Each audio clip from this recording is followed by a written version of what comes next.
Hi, I'm Cassidy from Centrifuge, and welcome to our series DeFi Drip, where we talk about all things coffee and changing the world of finance. Today we have Chuck Mounts, Chief DeFi Officer at S&P. Thanks for joining us today. Thank First, you. I'm going to ask the most important question. How do you take your coffee? It depends on the time of day, I suppose. So in the morning, I'm a black coffee kind of guy. And in the afternoon, I switch over to probably an iced latte. Both great drinks. I've got my coffee here as well, and I also take my coffee black. Um, Yes, I, I'm I still sure that's the most intense way to on the drink it. morning version. Nice. So let's go into a little bit about you. I'd love to hear about your journey through traditional finance to ending up as Chief DeFi Officer at S&P. Okay, so it's been a really interesting journey and one that I could not have predicted even like a year ago or 2 years ago for sure. So I started my career at the Fed of New York as a bank regulator. Kind of built my training and my understanding of how financial systems work at the Fed. And I moved from the Fed to the sell side. And I started at Merrill Lynch. And then over the course of the next 25 years or so, spent time at UBS, Goldman Sachs, Merrill Lynch, and Knight Capital as a research analyst in the fixed income markets, covering global banks and sovereigns. And so through that coverage area, I really gained a strong understanding of how financial markets work, of how banking systems work, and how all the different parts come together that form a credit intermediation system. So I left Wall Street maybe 13 years or so ago, and launched a hedge fund with two other partners, a global macro strategy, a discretionary global macro strategy. And I did that for several years. And so that was kind of taking the skills that I'd built kind of on Wall Street and applying them in a different way and in a option strategy hedge fund versus kind of a credit market. And after several years of doing that, we decided to close the fund in that we hadn't raised the level of institutional assets that we wanted. So we wound down the fund. And that's when I was introduced to S&P. And so I was brought into S&P about 7 years ago, or maybe 8 years ago now, to do some consulting projects for the strategy team on looking at credit markets and how to kind of adapt and monetize and look at monetizing products for S&P kind of as a consultant. And that led to me getting a full-time hire as the global head of research and design in S&P Dow Jones Indices. And I did that for a few years. Once again, I had run research groups before, but I had never been kind of in the index space. So that was a pretty steep learning curve for me on how indexing works and what are the quantitative approaches that are applied primarily, even though S&P has a franchise across markets. The lion's share of the work has been in equities. And so that was a learning curve for me as well. And then that translated I did that for a few years, and then that translated into me being made the chief index officer at S&P Dow Jones Indices. And in that role, I had responsibility for research and design, but also product management, index strategy, our ESG franchise, our artificial intelligence franchise. And I did that until I switched gears and came into this role when I moved into ratings and did a special project on market structure for the president of ratings. And it was in that context that, I came into that project thinking, oh, this is going to be looking at the traditional things, like how regulation and policy formation comes together, how technology is driving market structure, and then how changing client needs are going to change market structure. And after kind of diving into that for a couple of months, I started to focus on the technology side. And that was really, up until this point, I had never even read the Bitcoin white paper. And so I contacted a friend who had launched a crypto data and analytics firm and said, hey, how do I get started to really, I feel like I need to understand this blockchain thing a little better, and I don't really know where to start. And he said, start with the Bitcoin white paper. When was this, by the way? What's that? When was that? Oh, that was like 2 years ago. Nice. And then he gave me a list of reading as well. And I said, okay. So he said, the Bitcoin white paper is an easy place to start. It's a short read, and then we can take it from there. So I did that. And I would say 10 minutes into reading the Bitcoin white paper, I was like, oh my God, this is going to change everything. And because of understanding how financial systems work and the role of trust and the idea of a trustless, permissionless system that could remove frictions, as long as the technology was there and did what it said it could do, I immediately felt, I understood that this was going to transform markets. So at that point, I went back to my executives that assigned me to this topic and said, we need to reframe this project and focus on incremental changes that are happening in market and transformational changes that are happening in markets. And the transformational change is blockchain driven, crypto driven, and the incremental changes are everything we know. So that's all the traditional, the role of the central bank and how portfolios are constructed and kind of the role of fixed income and kind of the interest rate environment, the different macro and micro catalysts that come together to create that. So when I made that kind of distinction that we need to break it into incremental changes and transformational changes, that's when my role started to change.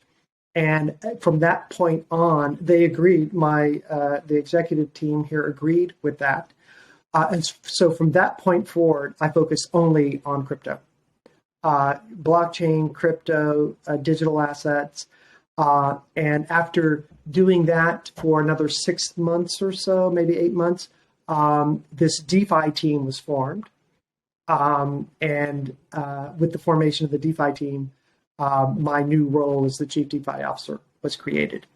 So it's been a really interesting journey, both at a career perspective, but also especially at S&P.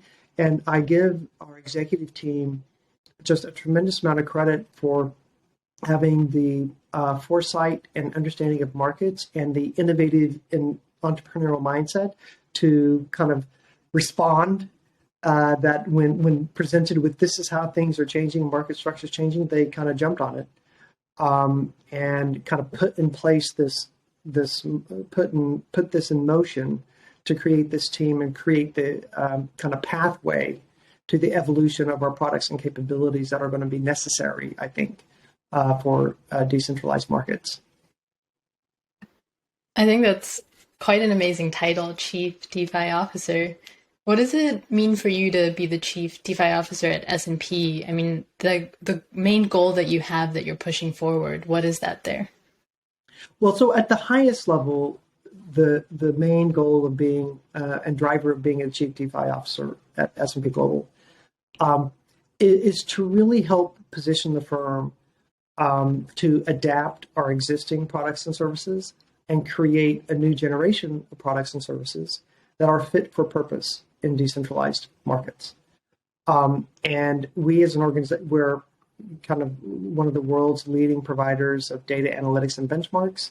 And so there are parts of the business that are already well advanced in kind of bringing in and adopting and providing crypto specific products and services and capabilities. And then there's other areas that are still kind of ramping up and kind of building their capability set. And part of that is driven by, or a lot of that is driven by what clients are asking for and what the demand set is. So a lot of the impetus will come from the external world, but it also comes from the internal side of recognizing, okay, we need to get positioned to be able to integrate into our existing frameworks the evolution of digital assets, crypto financing, on-chain data, on-chain risk frameworks and risk analytic frameworks. So there's a push and a pull, I would say, between the internal kind of side, the internal kind of side of things, and the external demand as well. So in my role as a chief DeFi officer, I have that high level mission to help the firm get positioned for that. And so that breaks down into a few things. One is being an advocate for education and what I would call kind of digital upskilling within the organization. And in fact, I started that going back to that story I told a few minutes ago about my DeFi, about my experience at S&P. When I went to the executive group to say that we need to kind of rethink how we're approaching this topic and turn it into transformational change, at that point, we established a digital markets research lab. And the purpose of that lab was really to bring internal resources together to, one, help upskill and diversify and spread the level of crypto knowledge within the organization. And then two, to utilize that to build a kind of a franchise and brand placement in the marketplace. And so since that time, that was launched about 18 months ago, and we put out multiple reports that have been high level and started at a high level of nature, like defining the ecosystem and how the different component parts come together. And that the initial reports were really targeted to TradFi players who were trying to kind of dip their toe into their crypto journey.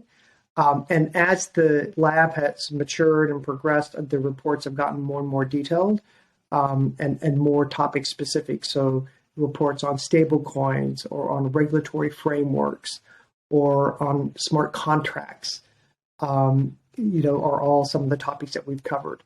So the education piece has been, I think, a really important piece for us to cover internally.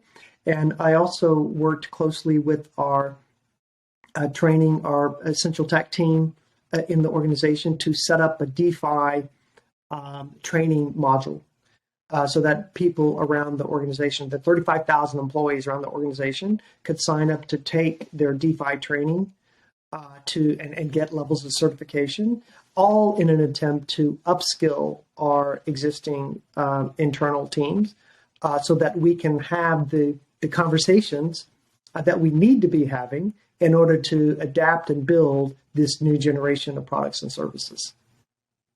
So it sounds like a bit of a journey to onboard onto the crypto DeFi side of things, but you have a unique perspective from all of the work, yourself, but also S&P as an organization within traditional finance.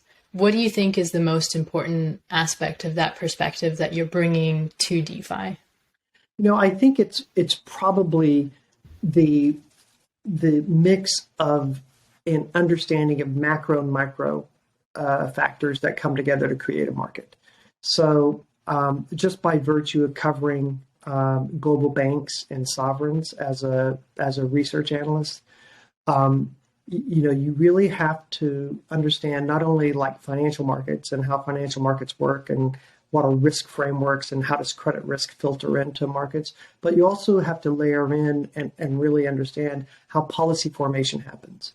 And how do regulatory frameworks, legislative frameworks, accounting frameworks, how do they all come together to provide a foundation for the evolution of a financial ecosystem?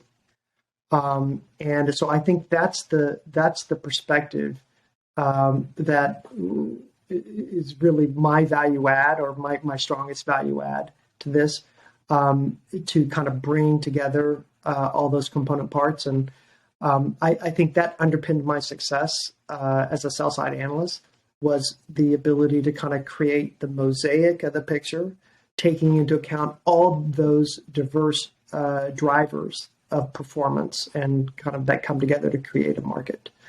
And then I would say, beyond the professional aspect, at a personal level, I think that being entrepreneurial in nature, whether I'm an actual entrepreneur, is critically important.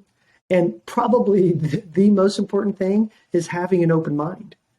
And I remember when I started this journey at S&P and kind of talking to our different executives, like having an open mind is probably the single most important thing to start with. Because if you have the open mind, you can conceive of the possible, and kind of create the art of the possible. And so I would say that that's one of the biggest challenges for TradFi organizations, is when you have kind of well entrenched middle management, but also executive management. If they're not coming into this with an open mind, it's a pretty tough uphill battle to try to get anything done. So I think, it's the combination really of the kind of technical skills and market understanding alongside the personal kind of approach of being open-minded and entrepreneurial. Yeah, that makes sense. I think I'm really curious, actually, taking that one step further. Now that you've started really digesting DeFi and crypto and all the possibilities there, when you look back on traditional markets now, what are your opinions and what you're seeing there that can really change for the better going forward? Yeah, so, we're at a very interesting period in markets. And I know, kind of going back to when I tell my TradFi friends that I've worked alongside for decades, that I think we're facing the most interesting 10 years of our careers, they kind of look at me like I'm nuts. Keeping in mind that we've already gone through the Asian crisis, the Russian crisis, the global financial crisis. There's been a lot of events in the last 20 years. But I think the reason I'm excited about this next 10 years is because of what I see as the transformational capabilities that the technology brings into the ecosystem and what that portends for how markets are going to change. And so I break it into thinking about what's going to be evolution versus revolution. And so I think right now we're in the evolution phase, which is basically looking at opportunities for DeFi or abilities for DeFi to streamline execution, reduce frictions in transactions and in market interactions. And that's underway. And you can see that kind of around when you look at some of the transactions that have been done with real world assets, or in the beginning of tokenization of real world assets. So, that's starting. But I think the revolution comes and is driven by, at the highest level, the ultimate creation of new pools of capital and the accessibility to those pools of capital from new types of borrowers. And I don't think that's really that hasn't evolved yet, or it's in the very, very nascent stages. So I think we're going to see this move from an evolutionary phase where there's a lot of focus on efficiency to a revolutionary phase that democratizes access to pools of capital and the formation of new pools of capital. And the time, I don't know how long that's going to take. Things are moving a lot faster than I ever would have guessed. And I think the speed will be, the pace of adoption and scale will be faster than what we've seen in the past. But it's still really hard, I think, to predict kind of where that's going to go. But at a fundamental core, though, the promise of DeFi, one of the promises of DeFi relative to TradFi and the constraints of TradFi and credit and private markets, et cetera, has been, the lack of transparency, so the opacity in markets, and the frictions, and the rents that are charged to kind of in carrying out or facilitating those frictions. And I think that's what fundamentally is going to start. You're going to see a real difference with the future in DeFi versus TradFi. I guess specifically zooming in on those frictions to structured private credit, are there any other specific successes or challenges that you've seen throughout your career in this specific area? Well, private credit is a growing, obviously a growing part of the market. and is a reflection of the broader kind of low rate environment we've been in, and the inability for investors to get the kind of yield that they would like to get. And so the private markets have been characterized by they're very bespoke with very high levels of idiosyncratic risks. And I think that's going to remain the same, or should I say, those will probably remain some of the characteristics of kind of going into the future. And where DeFi, though, can make kind of a big difference, I think, is providing some transparency to the idiosyncratic risks that exist within the ecosystem. And perhaps it's an opportunity to create some forms of standardization in a future of private markets and structured markets than what we've had in the past. So that's all still to be seen, but I think that's kind of something that DeFi can portend and kind of promise for the future. I mean, that makes total sense. And I think it's a theme that comes up again and again when we're talking to people within traditional finance, how this transparency and technology can really bring efficiency to this process. But I'd also want to turn that question around the other direction for you and see what your thoughts are on what real world assets, as we call them now, can bring back to DeFi and where DeFi is today, and how you see bringing this structured private credit into DeFi will make a difference. Right. So I think real world assets in DeFi is, to me at least, the most exciting part of the market, and one that pretends to have the most promise for markets. And, we talk about real world assets coming on chain and how that can transform market structures. But I think about it almost from an angle of real world income. So it's an ability to bring real world assets with their real world income on chain. And that if you can leverage the benefits of blockchain and kind of crypto finance broadly to real world assets and make it more transparent, more efficient, and democratize access to a range of assets, that's all going to be a win for the marketplace. And, there's a major consulting firm recently came out with a report last month that a minimum of 16 trillion of illiquid real world assets will be tokenized in the next 7 years, up to almost 70 trillion. So when you think of, you're going from a market marked in billions to dozens and dozens of trillions. That's really hard to get your head around in 7 years. And one of the interesting things about that report was that's not the tokenizable real world assets. That's what they're estimating the demand for those assets to be. Because obviously the tokenizable real world assets are even much larger than that.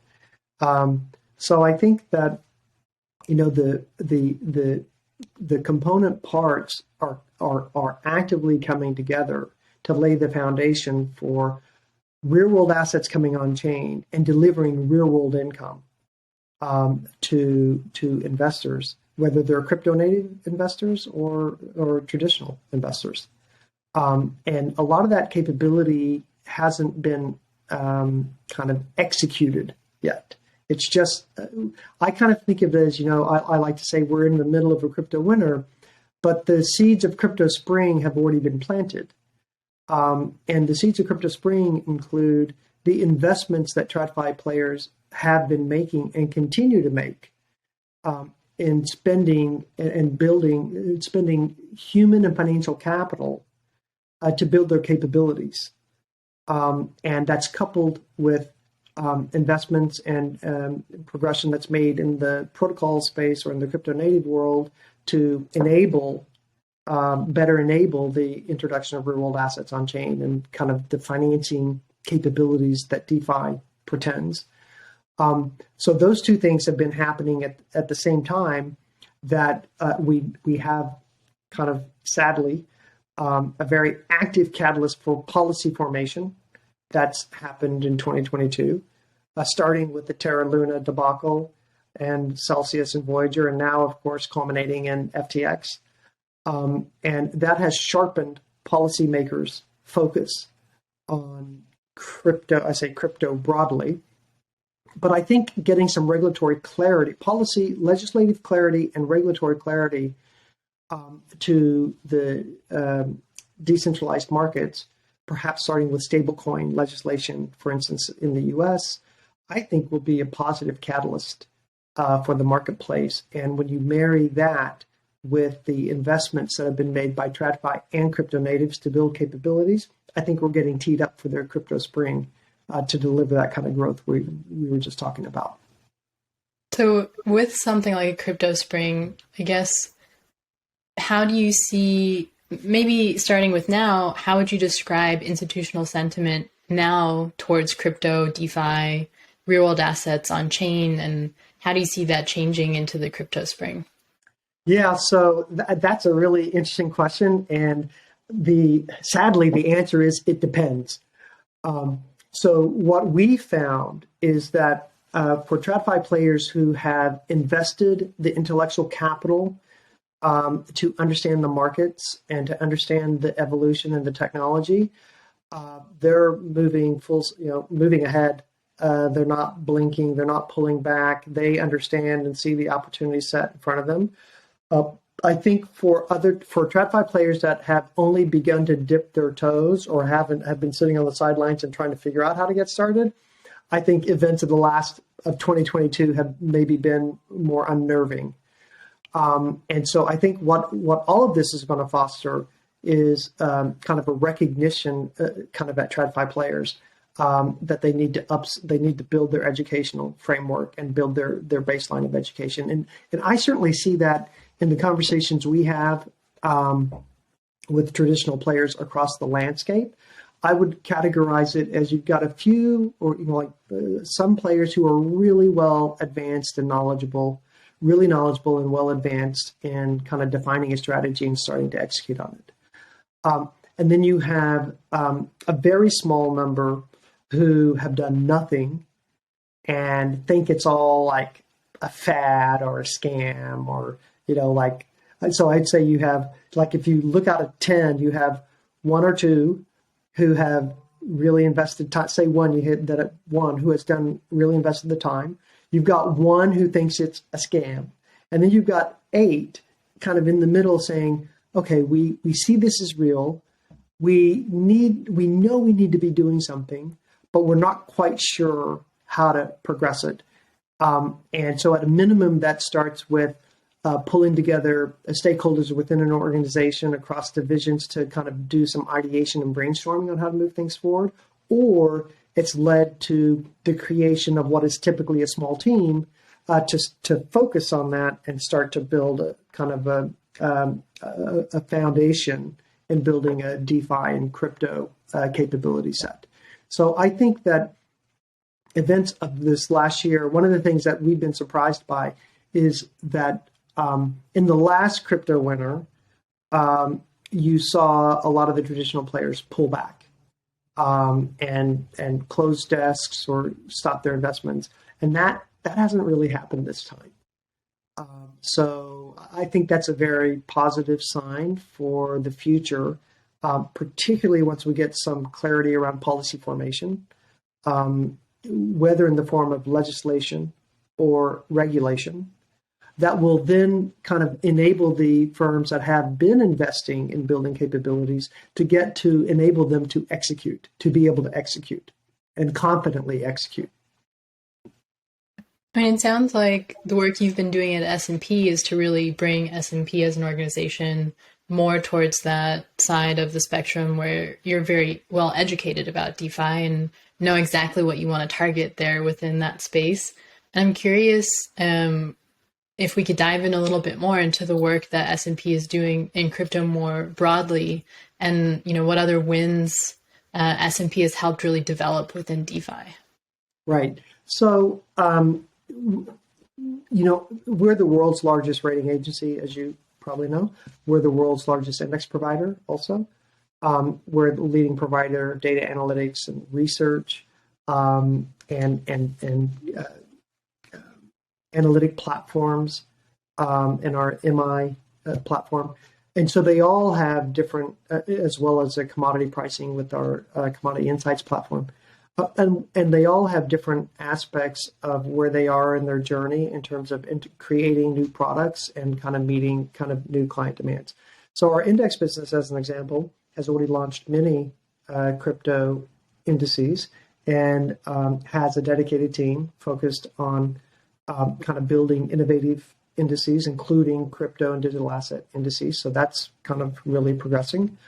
In our market intelligence franchise, we have already products and offerings that are available for clients that on accounting and regulatory treatment, et cetera, and many others.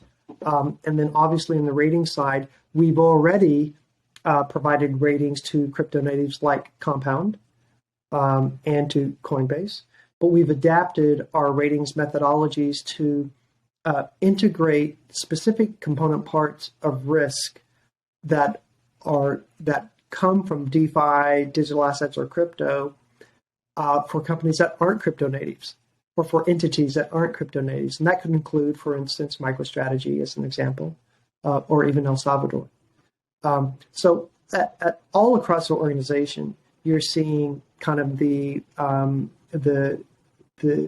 capabilities and the possibilities that are presented by crypto financing and DeFi integrated into different kind of product areas and business functions. But it's happening at different paces and scales, depending on kind of, once again, going back to what the client demand is, and kind of the internal kind of upskilling and kind of capability to deliver on those. I think with the real world assets for us in the ratings business, I mean, this is such an exciting time and place in the market to be, because traditional DeFi, which relied on the over-collateralization, is a really inefficient form of capital allocation. And now we are seeing that the introduction of credit risk into the DeFi ecosystem is what really generates the opportunities for real-world income. And so that we, as a rating agency, as one of the world's premier providers of credit risk assessments, believe that this evolution to introduce credit risk into the DeFi ecosystem is a real opportunity for us. And we hope and intend to be the ones that can provide kind of a holistic view towards risk in the DeFi ecosystem that brings together off-chain data sets and risk frameworks with on-chain data sets and risk frameworks. And from our perspective, that doesn't fully exist today. And we're confident it will exist in the future. And we want to be the ones providing that. I think that sounds like the most natural thing that you could focus on going forward in DeFi. I'm curious, I mean, so it sounds like, would you say that, this analysis of credit risk is maybe the biggest thing that DeFi has gotten wrong over the last couple of years? Or would you even zoom out to something higher level that you would point out that this is the one thing that needs to change for real world assets to really grow within DeFi? I think so when we talk about things that have gone wrong, and I get this question internally and externally kind of regularly when you see, well, like what's happening at FTX and kind of other market events. And I think it's important to there's a lot of conflation of terms, right? In the media, but also kind of within stakeholders, within organizations. And I think it's important to draw the distinctions between CeFi and DeFi. And when you look at instances like Celsius, Voyager, FTX, those are CeFi organizations that have kind of experienced a difficulty or a catastrophic evolution in a very traditional way, right? They kind of had asset liability mismatches. They were over leveraged. They had poor risk management and controls and fraud or components of fraud. And all of those things combined led to kind of a confidence crisis, which then turned into a liquidity and solvency crisis. This is an old story. This has been happening for a very long time. This is a well-established pathway in the CeFi world, whether it's a traditional bank or broker-dealer or investment bank. That's a very established pathway. In DeFi, you haven't seen those same strains. And I think it's important to make that distinction that decentralized finance hasn't had those sorts of strains. Now, DeFi may be subject to secondary effects like withdrawals of liquidity or general risk-off tolerance, a general risk-off attitude, but you haven't seen the fundamental weaknesses in the CeFi system translate one-for-one into a DeFi ecosystem. So I think that's a really important piece to distinguish between the markets. And I think that a couple of the challenges for DeFi going forward is going to be on the policy formation side. As the regulation comes, what I would be kind of focused on is the rush to regulate. In a rush to regulate, are there regulations that are implemented that have unintended consequences? And so I think that's a bit of a risk in the DeFi ecosystem and the kind of real world asset ecosystem. And one of the core things there is, do policymakers really understand the distinctions in the market? And I think that's where we as an industry can, the more we spend on education and upskilling and spending time with policymakers and to kind of upskill their understanding, it's going to be beneficial, I think, for the industry. Is there anything specific that you think DeFi could do better there in terms of educating both regulators as well as some of these other institutions that are in that middle of the spectrum there? Yeah, I think it's more of the same that's needed. So maybe more targeted educational forums, particularly around regulatory structures, and kind of targeted towards policymakers broadly. I think that would be helpful, and I think having more players like S&P Global involved. We are a well-established, well-known brand of research and thought leadership in global markets. And I think to the extent that kind of the crypto native and TradFi markets can come together to kind of help educate policymakers and other stakeholders, be to the benefit of the markets as a whole. It sounds like this education and understanding then leading to better regulation are going to be the pathway that we can really start getting to real world assets at scale going on chain. Is there any other missing piece that you sense there in that picture? Like, once we've got the understanding, once we've got the regulation in place, what else is really missing there to have that scale of real world assets on chain? I think that is the key. Those two factors are the key. Yeah. I guess the other piece is the questions around or kind of identity, KYC and AML. Those are real challenges or questions that need to be kind of addressed in order to achieve the scale potential of bringing real world assets on chain and DeFi capabilities. And I'm confident that will happen. One of the things I always kind of point out internally is that this ecosystem is perhaps the most innovative and entrepreneurial ecosystem ever.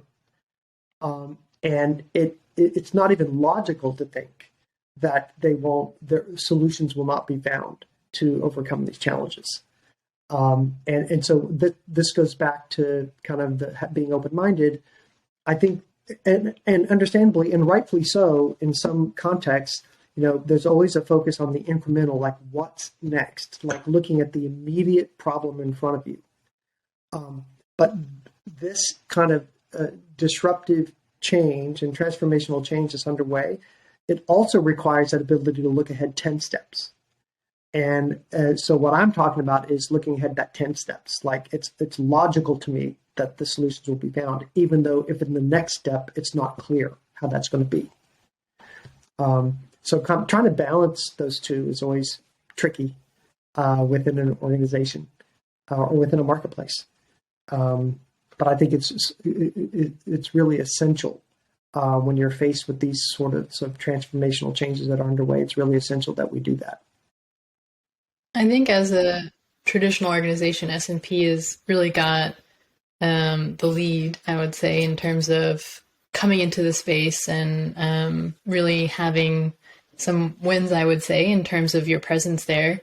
Do you think that, I guess I would be skeptical to say that just being early doesn't necessarily mean that you're going to come out on top in terms of your presence within this new paradigm of technology and into finance. Is there any other reason that you think S&P will really be the leader here? Well, I think there's a couple of reasons. First of all, I agree with you. There are many examples in history where being the first doesn't end up being the winner. And that's where I think that the elements that will come together are the elements and allow us to kind of reach that level of success are the elements that came together to even create this team and kind of get to where we are today, which is the entrepreneurial and innovative mindset of an executive leadership, the ability and innovative mindset of kind of the layer or even 2 layers down, and the nimbleness and agility of an organization to adapt to market changes. And so I think that S&P has demonstrated kind of an ability to do all of that. And I'm confident of our ability to continue behaving and kind of employing those skills and attributes into the build out of our capabilities to provide the products and services that will be relevant for decentralized markets. And so on the one hand, I think we've got the right mix of understanding, capability, culture that can allow us to do that. And on the other hand, we're coming from an exceptionally strong foundation of being a world's premier provider of credit risk assessments, of index construction, of data and analytics and benchmark provisions. So if you marry that nimble, flexible, innovative approach with that established kind of framework and established set of capabilities, we should be well positioned to execute, to create that market position that is our potential. So yeah, I'm excited about it. Nice.